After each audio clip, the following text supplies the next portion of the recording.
This is Mirela Sula, and I am here live at Think Big and Go Global. With me in the studio is Esther Berschader. Diana is a transformational coach, but also the CEO and the founder of educational platform for empowering women with shining and finding the diamond within. Diana, welcome to Think Big and Go Global. Thank you, Mirela, for having me. It's so great to have you here. And look, we are matching. Fabulous. Amazing. So, we were supposed to talk about diamonds. Exactly. But where did this idea come from? Well, it's a very interesting idea. It came to me at the most difficult time in my life. 3 weeks before COVID started, I flew from London to Australia to help my ill parents, because I'm the only child and they had no one. And both of them were in different hospitals. Little did I know what would happen 3 weeks later that separated me from my family for 2 years.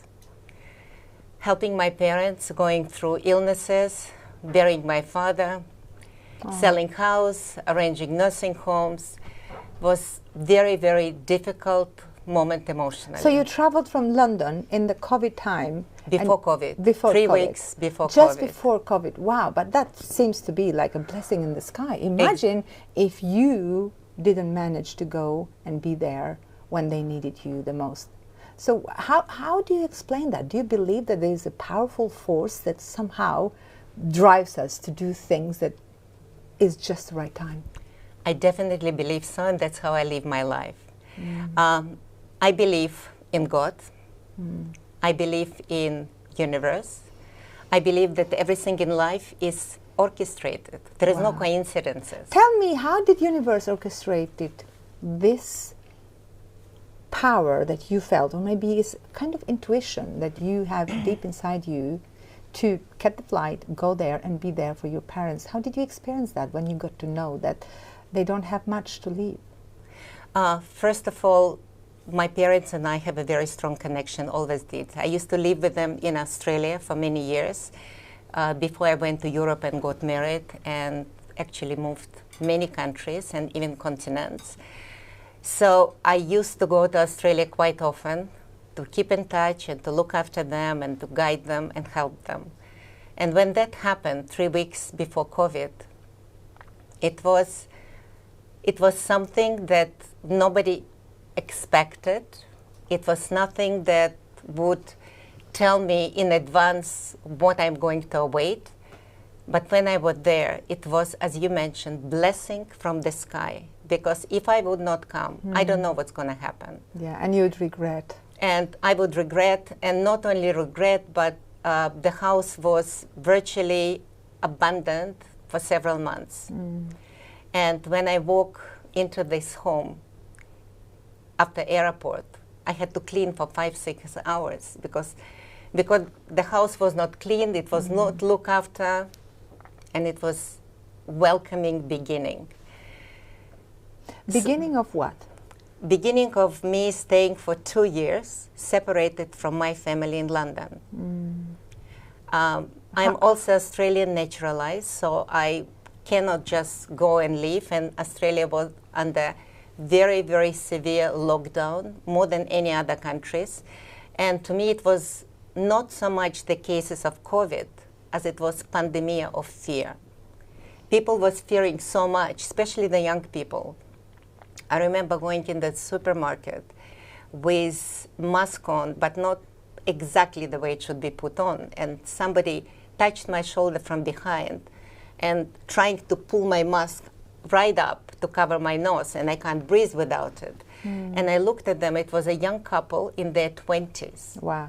And they had fear in their eyes, and they asked me the question, don't you understand you can die? Don't you understand it's serious? And I looked at them and I said, guys, I appreciate very much what you're saying, but let me take care of myself and let me make up my own decisions. I like that answer. That's very... Why do you think people live in fear? Because first of all, they don't understand what fear is all about. Fear is actually false evidence appearing real. It's something that it's made up by our mind, and it's made up from something we've been believing in, not because of ourselves, but because of our childhood, and that's how we've been brought up, and society constantly feed us all the information that awakening fear within us. Did you ever fear something in life? Did you Yes. have moments in your life that you were living in that dark zone where fear was present most of the time? And how did you manage to overcome that? First of all, I was born in the former Soviet Union. And as a child, without understanding anything, without having any spiritual or religious explanation, because our country was completely atheist, and you were not allowed even to read or ask questions related to religion or spirituality, I took everything as it was, and I always thought that that's the only way forward. At my childhood, I was denied my dreams, multiple dreams, that they crushed in millions of pieces. What dreams are you talking about? The dream that I had, I wanted to become a prima ballerina when I was small, because my soul was looking for joy and happiness in life. And the only joy I could find in that way of living was with music. So each time I would put the music on, I would dance in front of the mirror, and it would take me away to imaginary land But of what happened, beauty. Diana? What happened? Why you didn't follow that dream? Okay, because I was small, and I was not the one to decide for myself. And I begged my parents to let me dance, to go to a ballet school. And I was denied multiple times. So you said you had a really good special relationship with your parents, very loving connection. So do you think that they took the right decision at that time for you, and that didn't impact any relationship, loving connection with them? When I was young, and when I grew up as a child, I was a very sensitive child. And unfortunately, at the time of Soviet Union, children didn't get the emotional support from their parents. Not because they were bad, because that was the way of life. They didn't know anything else. Yeah. So I was not only devastated, I felt it was a moment in my life as a child that I felt something died within me. And a few days later, I ended up in hospital with excruciating stomach aches. When was that? How old you were there at that I was time? 6. 6, wow. With And you remember that? I remember everything. With excruciating stomach aches. And doctors didn't know what to do with me. They thought I had acute appendicitis and wanted to operate on me, but thanks God they didn't. And several days later, they realized I have inflammation, chronic inflammation of liver and gallbladder, that it's unheard of for the child of my age. At the hospital that night, they had no painkillers readily available. Oh. And the only treatment offered were quite barbaric, and it's even hard to talk about it. So it was a moment where I could not bear the pain any longer. Wow. And I felt my body is getting ice cold. I was hugging my little body and crying non-stop. And in that moment, I heard the whispers from within. Wow. First time in my life, telling me to hang on. I'm not going to die. It's not over. And somehow, as a child, I trusted these whispers because I felt the heat going through all my body, like reviving me back to life. And since that moment, I never spoken to anybody about it because I didn't know whether it was my voice. I had no clue whether it was God, higher power, no knowledge whatsoever. But it was something special, something that gave me such strength and elevated my spirit so high that I felt there is nothing in the world that can stop me from doing anything I want or believing in myself. Since that incident, I had many difficult, challenging situations in my life, because being a child, I've been in and out of the hospitals maybe 5-7 times a year. Wow. Because we had no treatments specifically for it. So I suffered with pain most of my life. I studied very well and decided that one day I'm going to become a doctor, heal myself and help other children, because no one is allowed to suffer. Little did I know what life was preparing for me. And where did life take you from there? First of all, life didn't take me yet from there. Let me just finish this very, very important moment, because when I was ready to go into university and study medicine, because I was born in a middle-class Jewish family, the Six-Day War for the survival of the state of Israel disallowed Jewish children to study at the university. And my sparkling dreams, once again, shattered in millions of pieces. I had no future. I could not imagine myself moving forward in life and doing anything. Adults like my parents had to leave their positions and to give those positions to Russian population. Even so, we all born in the same country, and we never had anything to do with religion. So I felt angry. I felt like life is coming to an end. How old you were at that time? I was at that time 15 years old. So it was 16, just about 17, yes. the time when you finished the college and you're ready to take your dreams. Exactly. And once again, my dreams were shattered in millions of pieces. And then I had a whisper again. Then I had another heat wave encouraging me and boosting my spirit up that this is not over. Look for another way. And I started to connect to other children, and some of them approached Israeli government, asking them to send an invitation to us, for our parents and us to apply to go to Israel whenever it will be possible.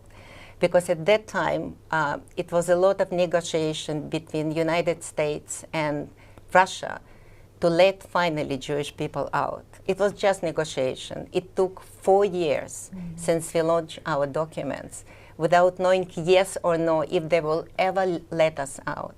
And finally, 4 years later, we had 48 hours call to leave the country in 48 hours with 3 suitcases and $250 of equivalent currency. And that was beginning of my journey. Where did you go?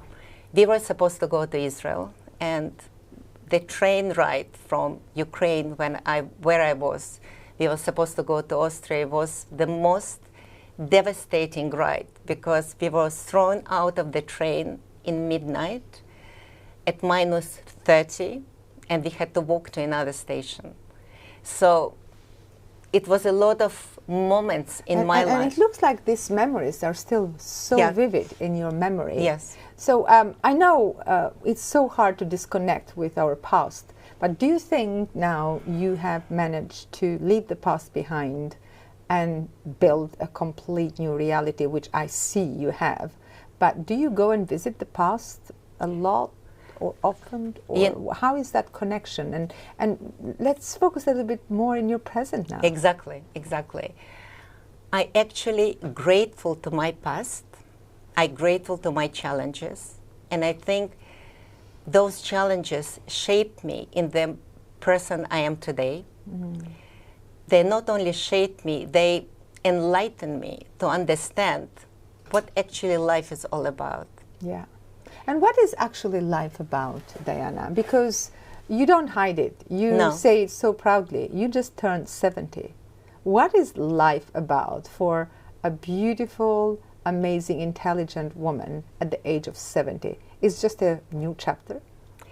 I think it's one of the most powerful chapters in life when you spend more time with yourself, when you have smaller children, your life is very much about giving to your family, giving to your children. When the children grow up and leave home, it's all about you have a possibility to give something to you, something that you could not manifest at the younger age.